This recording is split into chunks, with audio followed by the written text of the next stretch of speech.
Hi, Clutter Fairy fans. This is the Clutter Fairy Weekly for March 26th, 2024. I'm your co-host, Ed Gumnick, and I'm speaking with Gayle Goddard, certified professional organizer and owner of the Clutter Fairy in Houston, Texas. Hi, everybody. The Clutter Fairy Weekly is the webcast and podcast that digs deep into the clutter that piles up between you and the life you want to be living.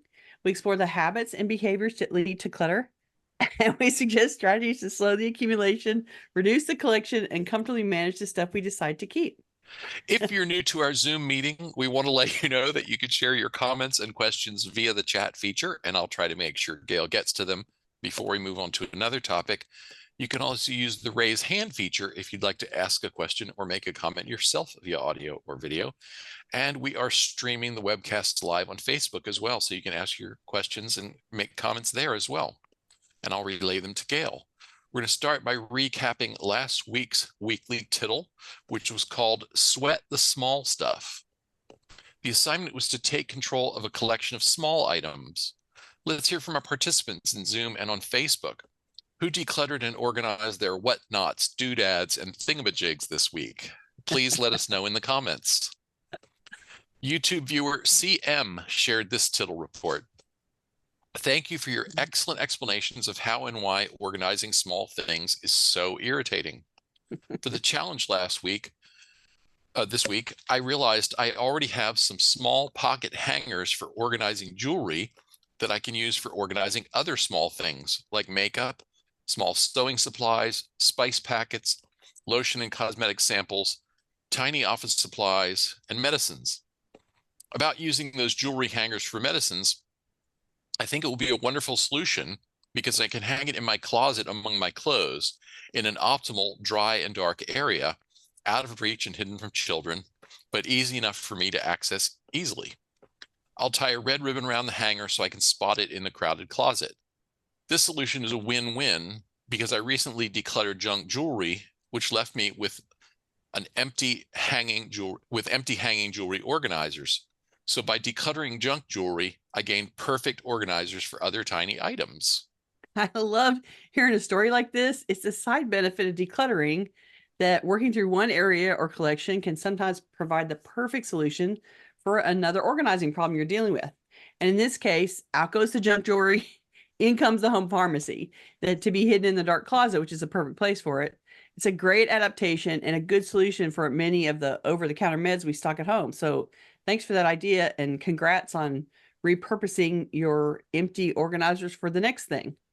Marcia reports I cleaned out the drawer on the nightstand. Yay, that's a good one. Exactly the kind of collection we're talking about. Mm.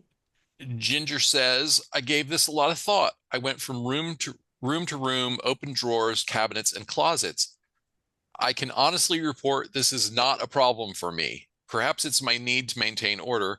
I'm a nutty list lady. Yay! Over the years, I've developed an inventory list of everything in our home and where it's stored. I have related items stored together.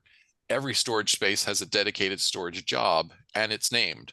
I've created containers from boxes or jars to hold like items. It's almost ridiculous. Oh, but that And just we're all means jealous of you. you win. That's awesome. Congratulations. We all Paula said, aspire to that. yeah. Paula says, I went big instead. Took several pieces of furniture to the thrift store and cleared up quite a bit of floor space. Makes a huge Ooh, difference in the room. I'm sure it does. Big furniture going out always makes a huge surprise. Here's where all that floor was when you uncover it. So great job. That's a good thing to get out, and very motivating because suddenly, you feel like you can breathe a little bit better, right? It's a hassle, but it's worth it. Good job.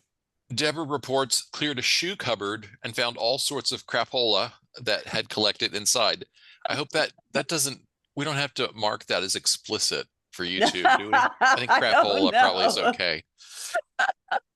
She says, I had already dealt with the utility drawer and it's fine. I usually rip into it relatively regularly. Cool.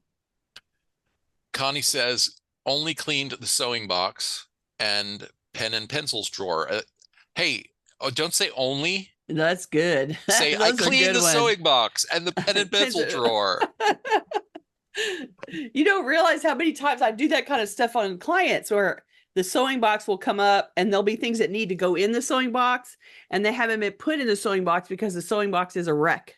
And so I'm like, oh, let me fix that. And I pull everything out and sort and make, this is all trash and we can put this in better, blah, blah, blah. And 20 minutes later, everything they wanted to go into the sewing box will now fit. And they just needed to spend a little bit of time working on it to make it happen. And so good for you. That's the difference between the sewing kit being functional or not functional, that you went through and did it. So good job. Don't diminish that accomplishment. Elbereth reports, I used see-through shoe holders over the doors. I know years ago you told us to eliminate all the pens and scissors, but we have, but this way I can see how many I have. I don't think we said to eliminate all of them. Only the excessive ones. The excessive multiples of them. Yes. Yeah. And Elbereth goes on to say, it was helpful for wires, cables, and clips, mostly office supplies. Thanks for the push. Yeah, that's a good one. And then you can see it all. It's like shopping at the store. Marcia says, I emptied the mailbox every day and dealt with it. Oh, that's a good one. Good habit. It's a very good habit. And you automatically get a weekly break on Sunday. You only have to do it 6 days, and then you get a day off. Unless they bring you something from Amazon on Sunday. Oh, yeah, but that's not the mail's fault, right? Naomi says, consolidated 2 drawers of travel samples and miscellaneous toiletry supplies into one. Now I have a clear drawer. Whatever shall I do with it? Just look at it for a minute and live with it, right? Enjoy the void. And, there may be a purpose that pops up where something that's contained out can be put away, but don't just look to fill it just for the fun of it. Wait until a reasonable plan comes into your mind. Mull it over and live with the empty drawer for a little while. Em had a suggestion on that, which was use it for gifts that are waiting to be given on a certain date. Okay. If they're small enough, you could certainly use it on cards that you've written that aren't you're going to send right before the birthday if you want to do that. Let's see. Julie says, I cleared out my bathroom drawer and culled lots of old makeup. I found a Lazy Susan I wasn't using and put it in the drawer. Now I can spin it. Oops, jumped. Now I can spin it around and not have stuff hiding in the back of the drawer. I only have things I use now. So fun. That's clever. I wouldn't have thought to put a Lazy Susan in a bathroom drawer like that. I love that idea. I lived in a place once that had a very tiny, narrow drawer. And so things like really hid in the back. And so a Lazy Susan, if I could find one, could have found one small enough. I think you can get them as small as like 8 inches. Would probably have done some good in that drawer. Right. There's a lot of talk in the chat about pens, and I'm sharing this one just because it's fun. Naomi says, the problem with getting rid of pens is that it is now their migratory season. So the remaining pens you thought were enough have all taken flight.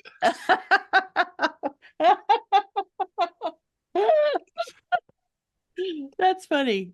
So I'm guessing that they are setting up nests in your home, and you just need to walk around and look for the nests of pens. Right. It is. That's true. That's true. It is. This is actually the season when the pens lay eggs. So they're looking for nests, and you just have to go find where they've been nested. Right.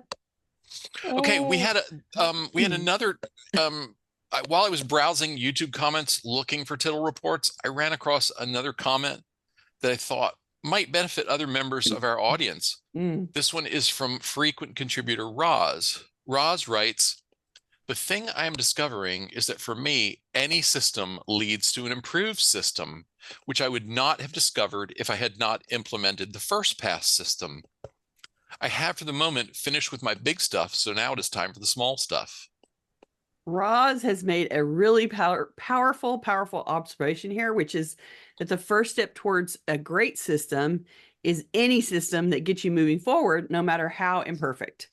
We've talked before about the power of successive approximations, tiny improvements that keep making your routines and processes just a little bit better and then a little bit better again, gradually working your way towards greater clarity and better results. You've heard us say this before, but it always bears repeating. Get into motion, make a tiny bit of progress, and you'll start to see everything a little bit more clearly. A first pass system to handle a maintenance process will show you what works and what doesn't work, and letting you improve it over time from using it, instead of waiting for the perfect system to appear in your imagination without any practical experimentation. We love peeling the onion one layer at a time here at the Clutter Fairy, and the concept works in all aspects of getting organized. Thanks to Roz for that great reflection that we all needed to be reminded of. Okay, I think we should move on to our main topic. Okay. Which is, I guess, to summarize it in one word, backsliding. Right. An audience member who goes by the initial C asked, what should we do if we notice ourselves becoming more disorganized than usual? The good news is that you can learn to recognize the warning signs that clutter is creeping back into your previously organized life. Today, we're going to explore this tendency to relapse into cluttering behaviors and offer tips for maintaining good habits and routines to stay organized. Let's start by talking about the results of the survey. We asked our audience, what is the canary in the coal mine that alerts you that your decluttering and organizing habits are starting to slip? In other words, where does clutter first reappear in your life or your home? My favorite answer comes from Janice, who says, when I enter a room and feel yucky, I know right away something has gotten away from me. And what I loved about that is that she's noticing her emotional response to what she's seeing, and that emotional response is not good. And that's her immediate sign that something needs attention. It's a good instinct to rely on, because that yucky feeling is the beginning of feeling overwhelmed, feeling stuck, feeling all kinds of things that are going to shut you down. So she just looks for that little temperature gauge, and yucky is her temperature gauge. And I love it. And so that one made me laugh. Peggy had a very popular answer that is repeated throughout the survey results. And it's one that I hadn't really thought of myself. She said, mainly empty Amazon boxes pile up in the garage while I wait for my daughter to agree to a decluttering session. So recycling does back up if you don't deal with it often, especially if you're someone who gets a lot of home deliveries. All that packaging requires breaking down, and it takes time to catch up if you let it get out of control. Nothing makes a quicker mess than that gets in the way than a bunch of boxes and stuffing that hasn't been handled yet. Christine gave another frequent answer, which was traffic jam on the kitchen counter. It seems that the kitchen counters are a regular place that gets out of control for all of us. This one is not a surprise to me. A kitchen is a series of horizontal surfaces that we walk into the room every day. And so, of course, the kitchen gets buried often. Next, we asked our viewers and listeners what external factors, by that we mean conditions, circumstances, or situations, or internal conditions, such as moods, emotional states, health concerns, tend to disrupt your productive habits and routines or your motivation to declutter and organize. Gila offered a popular answer in the survey, who says, it's hard to maintain my decluttering habit when I'm busy in life or when I'm depressed.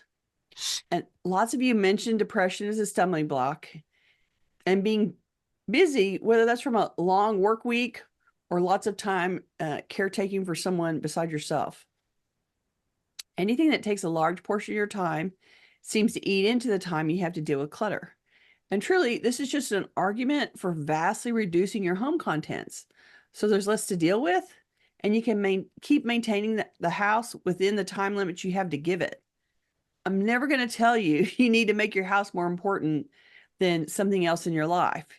You just need to get the house to the stage that you can comfortably manage the stuff you decide to keep, as we are wont to say. That is the ultimate goal. Kelly's answer popped up a few times, and she said she's frustrated at other family members not pitching in. Yeah, we heard that one a lot. It popped up a lot in some version. Or not merely not pitching in, but actually working against the declutterer. Yeah. If you feel unsupported like Kelly, or if you're in opposition to other house members like Jane, who says her husband reclaims items set aside to donate, which is never a good thing, you've identified a very specific demotivator there that requires a conscious plan to work around it. You can't control those other people's actions or choices, but you can plan a workaround to shut that demotivation down. Then thanks to everybody for their great feedback. You did a great job with the survey this week. If you read through the responses, you can tell how much you all have in common. The answers repeat, repeat, repeat. So everybody is experiencing similar things, and you are not alone, is the point of that conversation. Now I want to offer some of my thoughts on the topic today. C's comment is asking about what to do if you notice signs of backsliding in your space. What might those warning signs be? And many of you listed these as signs. Dishes backed up in the sink. I personally hate standing at the sink dealing with the dishes, but I'm willing to do a few every time I head to the kitchen. I rinse a few things and put them in the dishwasher and walk out with my fresh drink, which is why I went in there to begin with. Whatever isn't done before bed has to get addressed before I head to sleep. And that's sort of how I deal with it. I don't tend to stand there and do all the dishes from start to finish because I get annoyed. So I do it in little pieces. And I come in and out of the kitchen a million times, right? The laundry basket or your laundry room is full and overflowing. So that's another warning sign. No one says you have to handle it on one long session. Just start a load and go on your errand or back to your TV. When you next take a bathroom break, rotate the laundry and start another load. Rinse and repeat for however many days needed to catch up. It takes time to run laundry. You can put it in and you're going to be tied up. The machines are going to be tied up for some portion of an hour. And so trying to get all that stuff done in one day, that's crazy. But you can do one or two every night until you catch up and it'll be okay.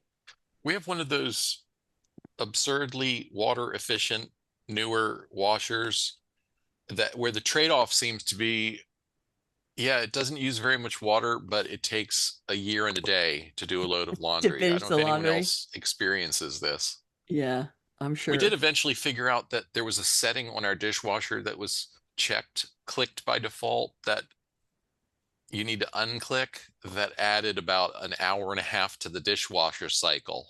It was like Oh my gosh. Santa rinse or something, which I'm not really that concerned with as long as some water hits all the dishes.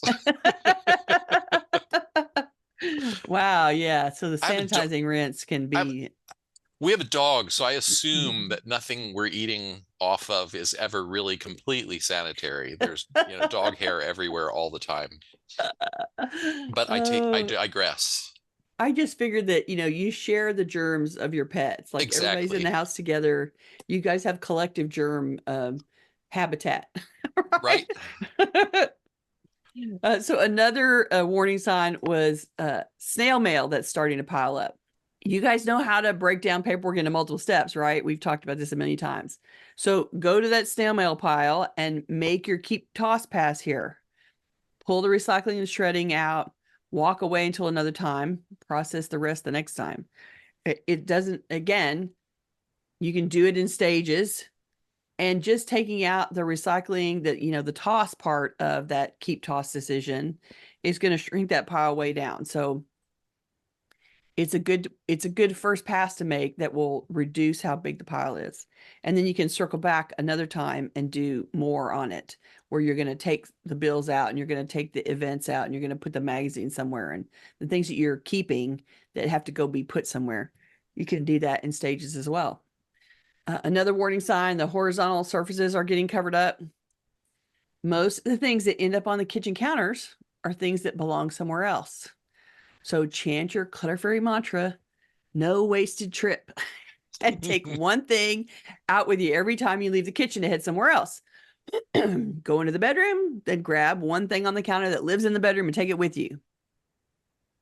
At the very least, you have to go to the bedroom at the end of every day. So take something with you on the way each night.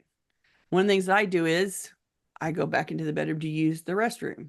So often I will grab something that I need to take to the bedroom with me when I go. Because you're going to be up and walking around to go to the bathroom at least a few times a day, right? Am I right? Yeah. So you ought to have something in your hand so that walk that you're making across the house to the bathroom is not a wasted trip. Doesn't have to be everything on the counter, just one of the things to reduce the pile. Well, and there for me too, it's there's always an electronic device to be returned to its charger or docking station or whatever. Right, So I right. try and make that one of the, as long as I'm going to get a drink, what else can I pick up I'm going to take the kind thing to of the charger. things. Yeah. See? That's what I'm saying. No wasted trip. Now, I use this specifically in clients' home when I'm talking about going up and down the stairs, specifically because people make piles of stuff at the landing of the stairs and at the top and the bottom, the landing, because these things up here need to come down and those things down there need to go up. And then people walk to the stairs and walk right past the pile and go up the stairs. And I'm like, did you not see the pile of stuff next to the stairs? You could have grabbed some on the way up. Like, you go up and down those stairs a million times a day. And if you're going to make a pass anyway, you might as well grab one of the things to go down. There's no rule that says you have to take everything at the bottom of the stairs and take it to the top, but you're making a trip anyway. So you might as well take one of them and go up. And eventually you'll catch up to yourself. So no wasted trip.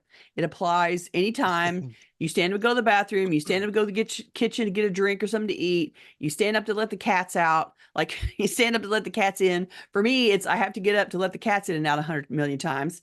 And so that gets me, A, it gets me off the couch, and B, it gets me walking through the house. And so if there's something that I need to take this back into the kitchen, I will do all those things at the same time.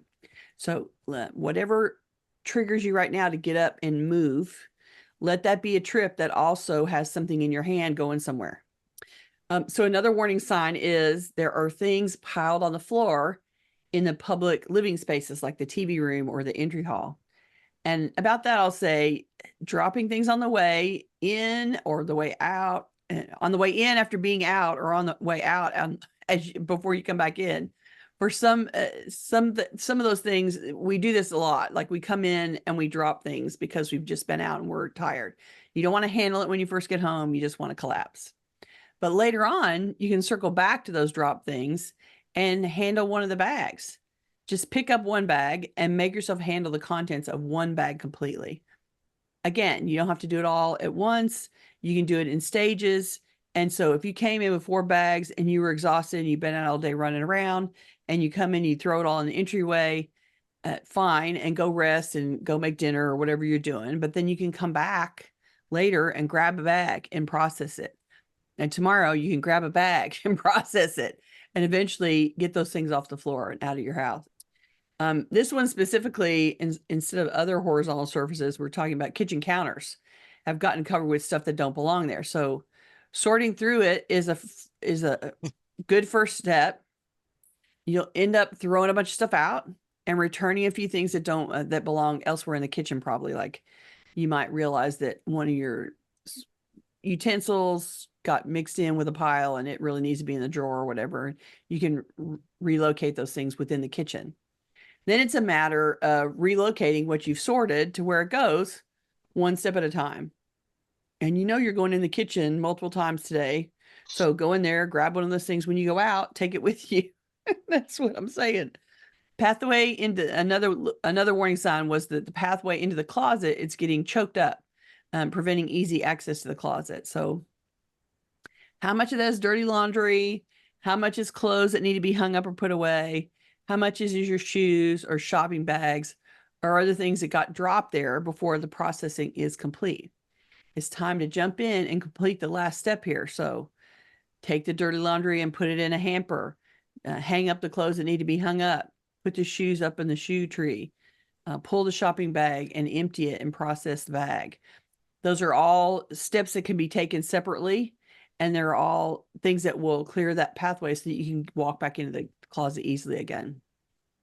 I'm not sure why people sort of treat the closet like the downstairs hall closet when you come in the house and you hang up, your coat, or you put in an umbrella, or you take your, grocery bags, your reusable bags, and they go in that closet in the hallway. Somehow your clothing closet in the bedroom is like this room to throw stuff that you don't want to deal with, except that it immediately causes a problem because you have to go in there every day to put clothes on. And sometimes you go in there multiple times because you're changing your clothes during the day for various reasons. And so making it hard to get into your closet is just going to be it's just going to come around and bite you later. It's just going to be a problem for you later and I feel quickly. I feel like there's a mantra or affirmation in there that might help people, like Mm. the closet is a storage space, not a hiding place. Something along those lines. Right. Right. And it's an active zone. Like you need to be able to get in there every day so that you don't walk around the world naked. You got to be able to get to your clothes. And so it's important to keep access to the contents of the closet. It's not like a storage unit at, public storage where you're just putting it in there and hoping that you never have to walk in again. That is not what's happening in your closet at your house. The last one I'm going to list is lots of recycling needed to be processed. I spent a lot of time pulling recycling up, out, processing it when I'm at clients' houses. Apparently, we all stop processing when we open a package and get something out. And then you're seeding a clutter pile immediately. Every box you open is a clutter problem that needs to be handled. So better to take it the rest of the way and deal with the box. You open it, you get the fun thing, woohoo, and then you turn around and you break the box down and you go put it in recycling. You take the stuffing and either it's recyclable stuffing or it's trash and you go throw it in the trash. But I spent an unbelievable amount of time. People are paying me to break down their boxes and deal with their recycling and package it, process it, get it out to the bins, get it to their collection point. It's like, really? You want me to do your boxes? Why? Why? It's so easy. It requires no thought. It is ridiculous to split open a box and flatten it and shove it in the recycling bin. You don't even have to be awake to do it. And so do it. Because if you wait until the optimum time to deal with all the boxes, then you have to spend, an hour and a half breaking down 50 boxes. And if you are one of those people that shops online a lot, yeah, your problem is exponentially worse. It's one of the negative side effects of Amazon's click it and it will come process. And each one, you order one thing at a time and then you get another box.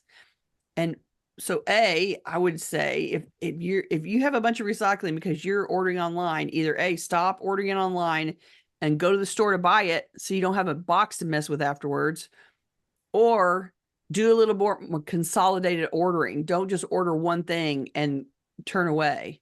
Order a few things that will come in one box instead of one thing and everything that you order comes in no box, because you're just making your recycling problem bigger and more irritating. Of course, some of that is beyond your control because Amazon sources from Yeah, I mean, many it different places. So doesn't you always might come from the same place. think you're going to get 4 things in one box and actually get 4 boxes. I know, right? It's true. But, it just speaks to, yeah, it's a hassle to go to a store, but it's also, you're just trading one hassle for another. If you're doing all the online shopping because going to the store is irritating, you're just creating yourself a recycling problem that you have to deal with on the back end. So now the irritation is at home instead of at the store. So you pick whichever one you like better. But the truth is those boxes, until they're flat, they take up a lot of room. They take up a lot of counter space. They take up a lot of floor space. And like the person who said they make a pile in the garage waiting for somebody to come and help deal with it. Like the bigger that pile gets, the more time it takes. And so if you can flatten it and shove it in the box one at a time, 1 3-minute breakdown at a time, instead of making a big pile and then making it an hour worth of breaking down, like spending an hour recycling boxes would make me want to choke myself out. That would just be so annoying. And I get paid to do it. And so I stand there and spend 30 minutes or 45 minutes or an hour going through and pulling out all this recycling and handling it and getting it out of the way and thinking, you could have done these 50 pieces 1 3-minute time slot at a time over the last 2 months and not have had this hours worth of irritation. So I think collecting it all and then doing it all as one sitting just raises the irritation factor. It makes it more annoying because you have to spend so much time doing it. Well, and that's because you're not doing it when it happens. So do one at a time. You need the exercise, break down the box, walk it to the recycle bin. That's what I'm saying. Well, and in a YouTube comment last week, I think it was Roz who mentioned that she'd sort of had the realization that the recycling that she, like rinsed recycling and or a broken down box or whatever, that she was okay with leaving by the door to accumulate till she was ready to take it out, was like, I don't remember how she put it, but disrespectful to her housemate who might have a lower threshold for tolerating that kind of Mm-hmm. stuff. And so Mm-hmm. she kind of resolved to just do it, just to make the trip. There's also that, that habit formation argument in favor of deal with it right now. Make dealing with the box the regular and predictable next, last step of the process of opening a package that comes to you. Mm-hmm. Mm-hmm. You're not done until you have Until taken everything's that put box away. to where recycling gets stashed until it's disposed of. Exactly. And the system that Roz had in place, which was to stack the recycling until she was ready to take it out. What happens is that there is no time where it's that space is clear because she's made that the collection point, and then on recycling day she goes and puts it on the recycling bin and then immediately starts a new pile. So having that system of stacking everything waiting to go outside meant that there's permanently going to be recycling in the entryway. Right. And and that's the flaw. That was the flaw for the system, because it doesn't ever actually go away. You just keep accumulating more, Yeah, even as 5 minutes after you take the last thing right, out, you yeah. start the new pile, right? Like immediately, and because that's the system. And so, but that's the flaw in now the person that has the boxes in the garage, at least they're in the garage. Um, but I cleared out a garage once where they had been throwing boxes out in the garage for so long.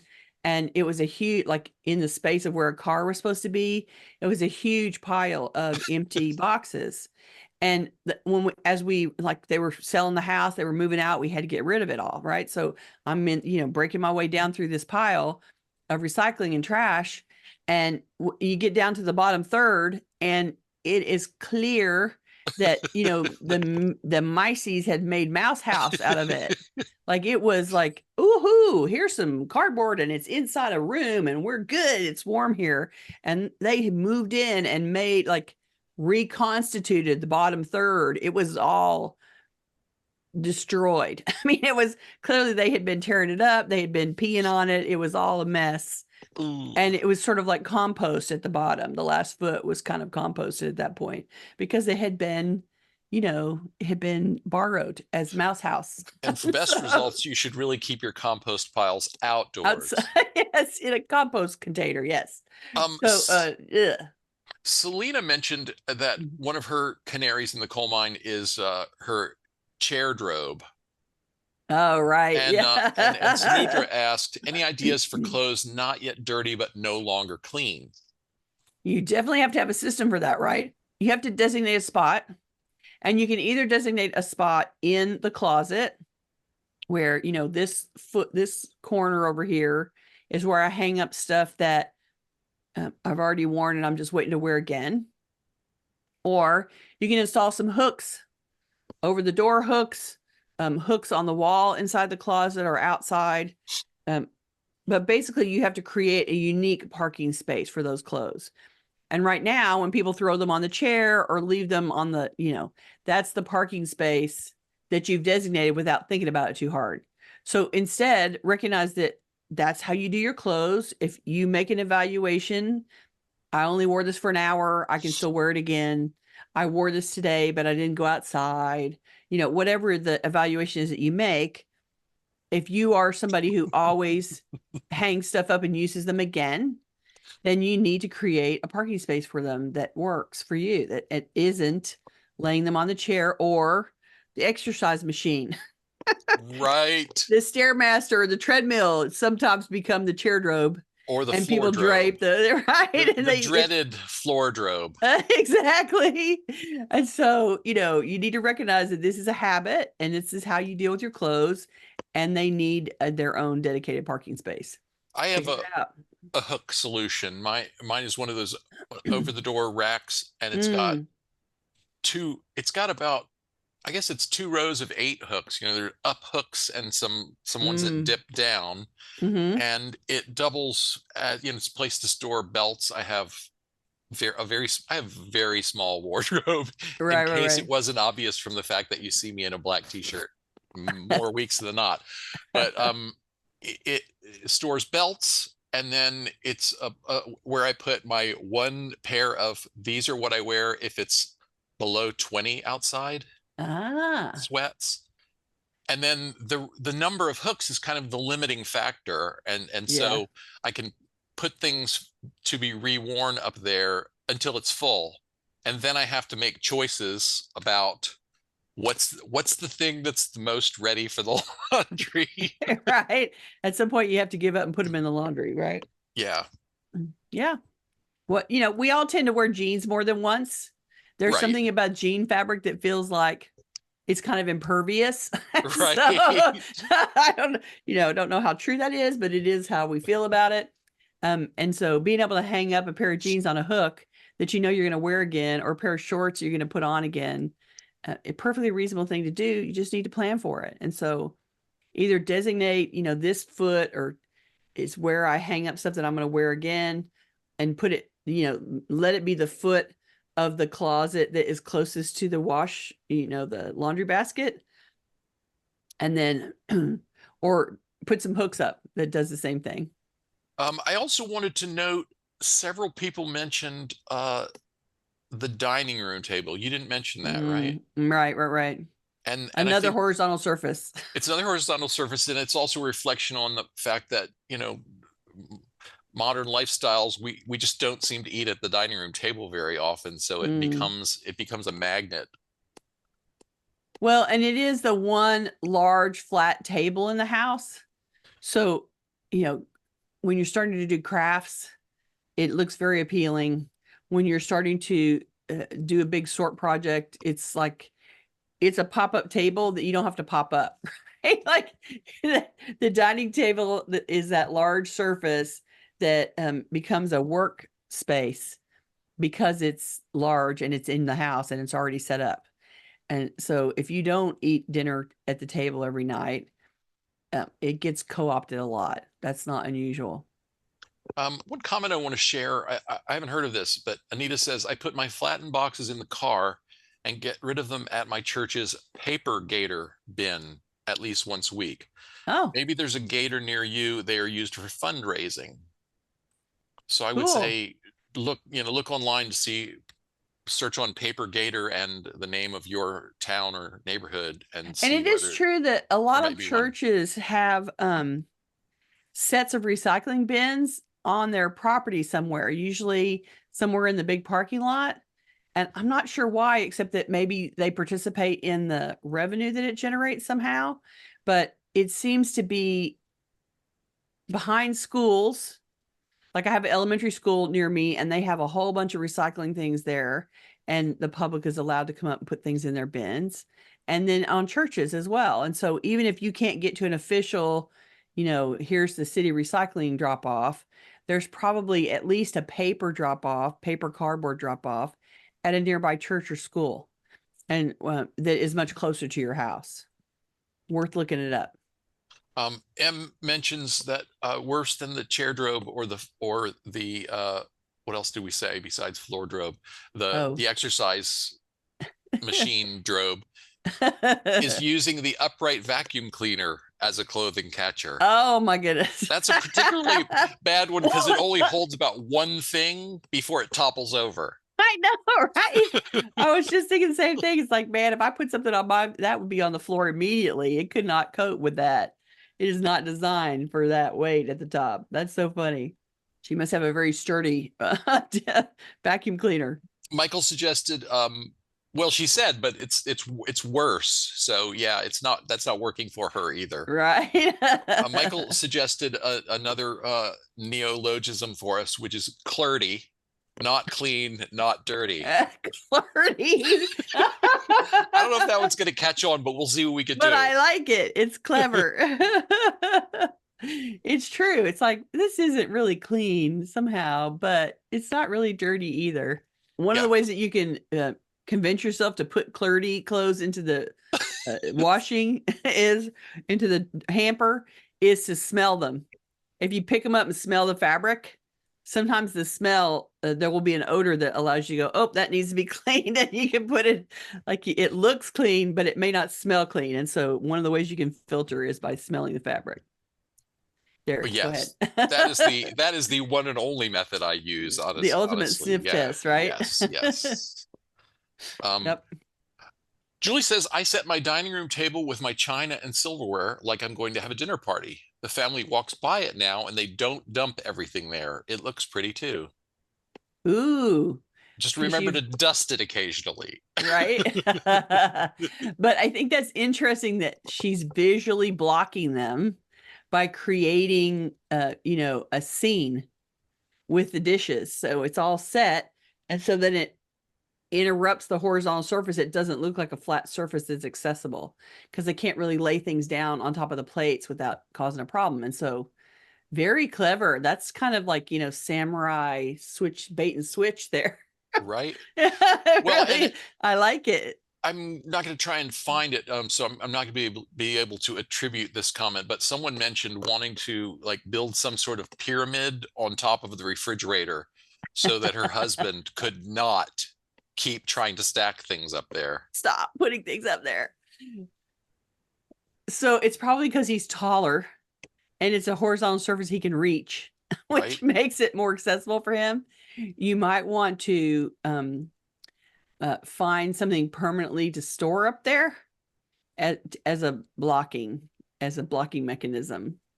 Well, and another commenter mentioned just putting up a pretty decorative basket that fills the space.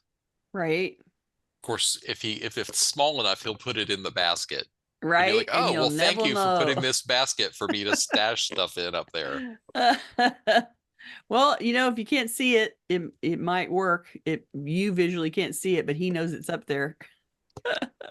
Pat has a hand up. Let's go to Pat for a comment or a question.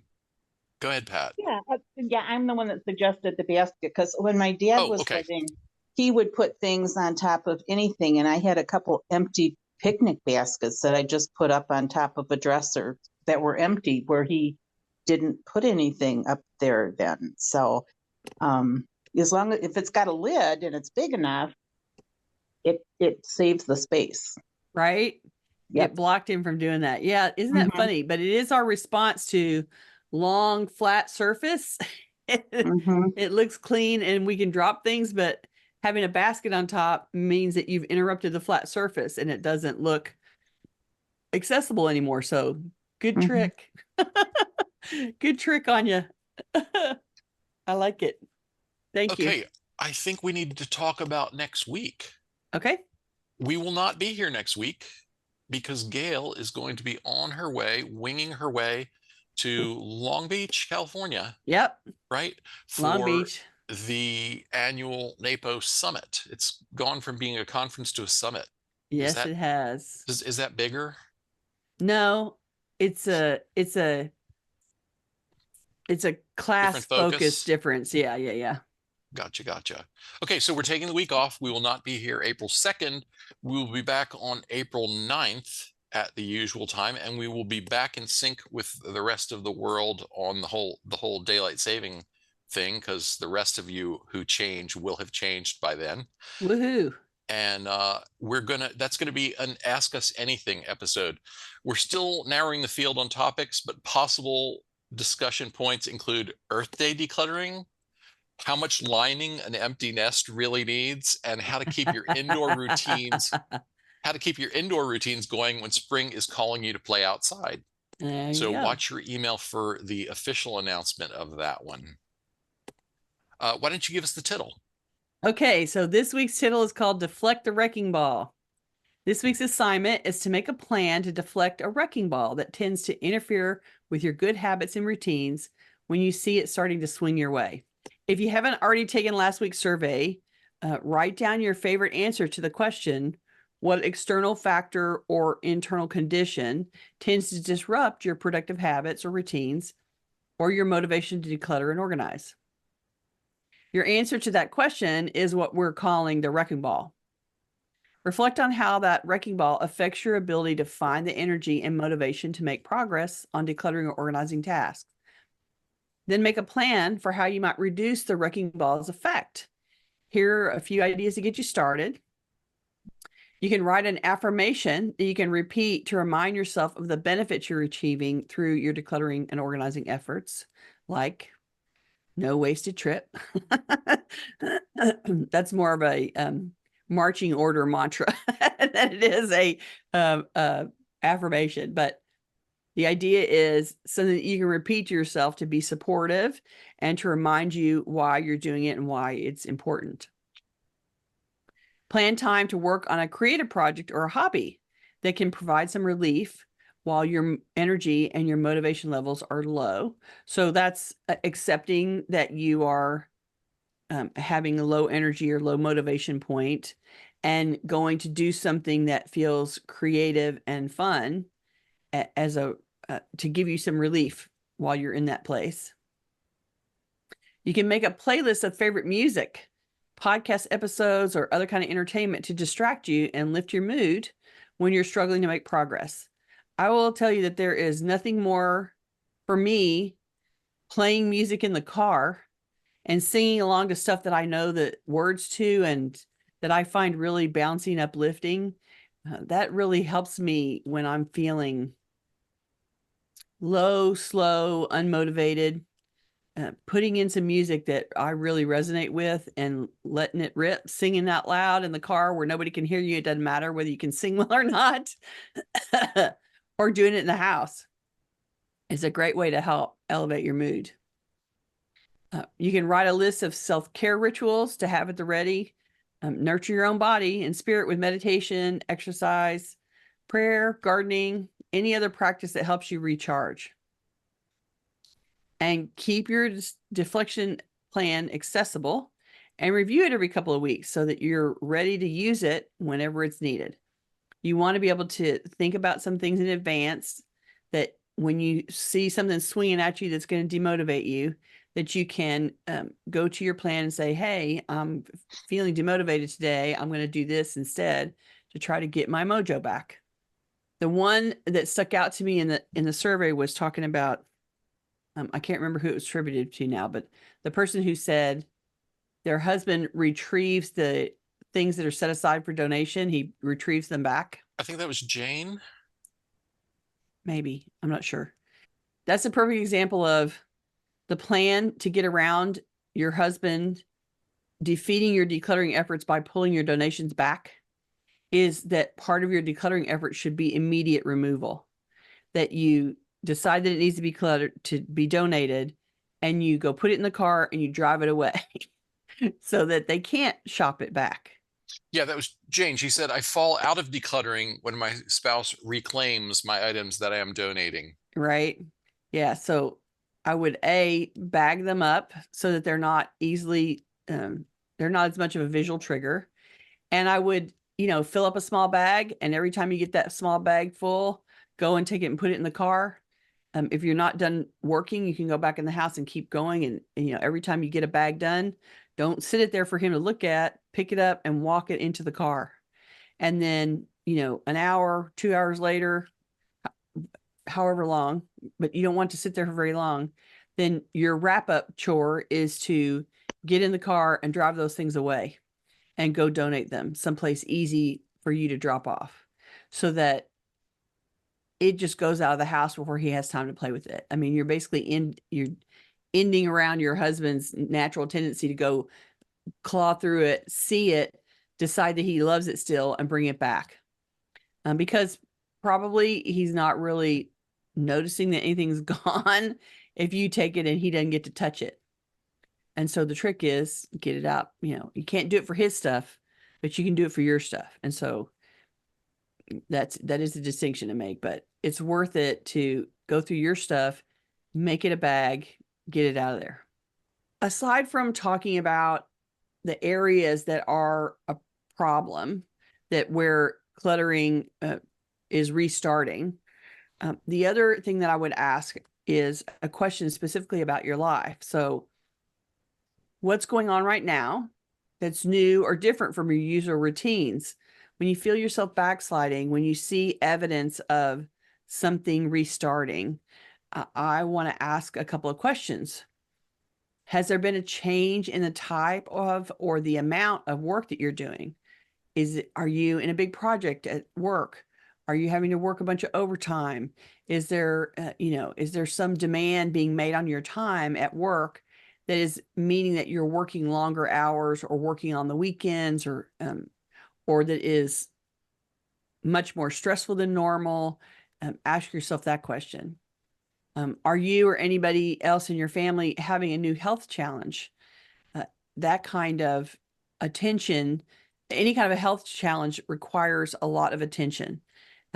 Treating it, recovering from it, dealing with it, all the medicines, all the doctor's visits that go with it, any kind of a health challenge will be very distracting from anything else that you're doing. And it will, by the nature of it, be the top priority while it's going on. So I'd want to know if somebody in the house is having a health challenge.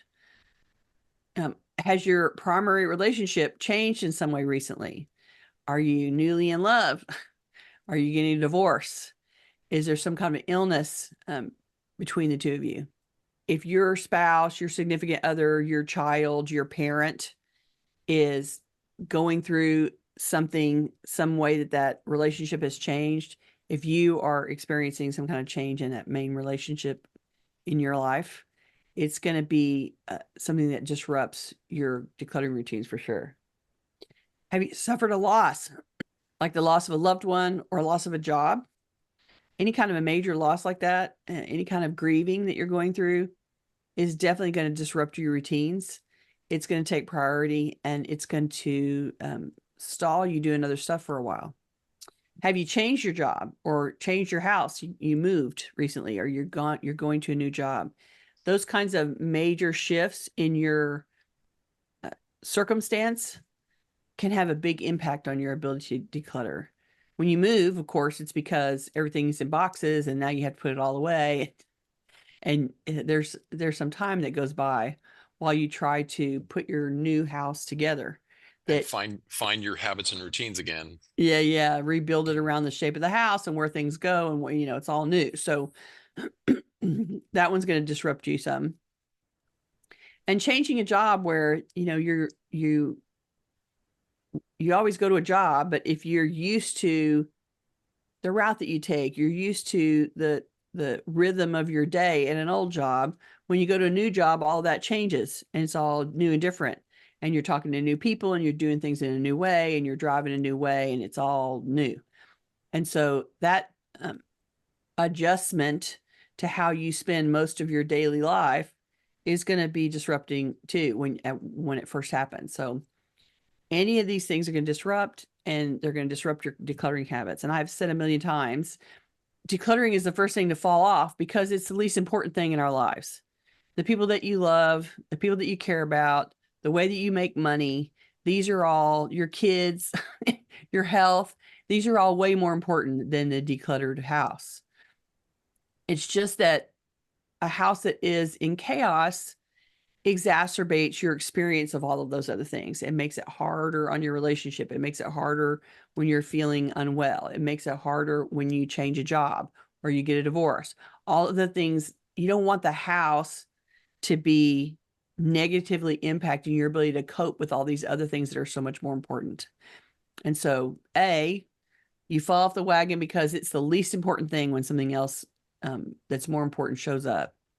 And B, ignoring it completely will impact your experience of those other things that are happening for you. And so it's, decluttering routines sort of hang in this weird space of, we need to do it. And it helps us if we do, and it takes some time, and it's going to make your ability to cope with the other stuff better if you can do it. And the bigger that those important things are, you've lost a loved one, your parent is unwell, you have an injury that you're recovering from, any of those things that are big like that, letting them just, it's appropriate that they disrupt. And if you know that that kind of stuff is coming, it's an argument for thinning out the house as much as you can to getting it down to comfortably manage the stuff you decide to keep. What we mean by that description is always, you want to be able to maintain the house with the least amount of effort, because you need to give your effort to the things that are more important in life. And you don't need the house to be getting in your way. You need the house to work, and you need it to function so that you can feed yourself and you can sleep and you can recover and you can spend time with your family. And that's why you do it. And so dialing it back to whatever your level of ability to manage it is only going to enhance your ability to deal with the other stuff that's coming up, including, enjoying your life and having fun with the people that you care about. And so that's why we talk about this.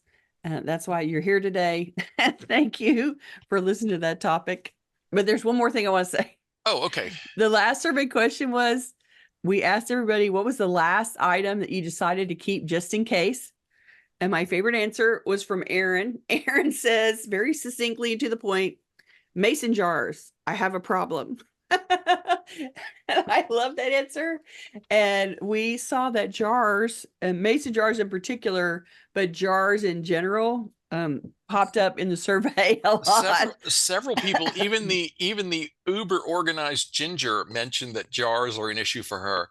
Right. And when I saw that, I thought, well, that's just human. Because honestly, learning that we could make jars and store our food in them was probably a really important evolutionary adaptation for us as a species. Right. It's very human to want to keep those jars. They're so useful.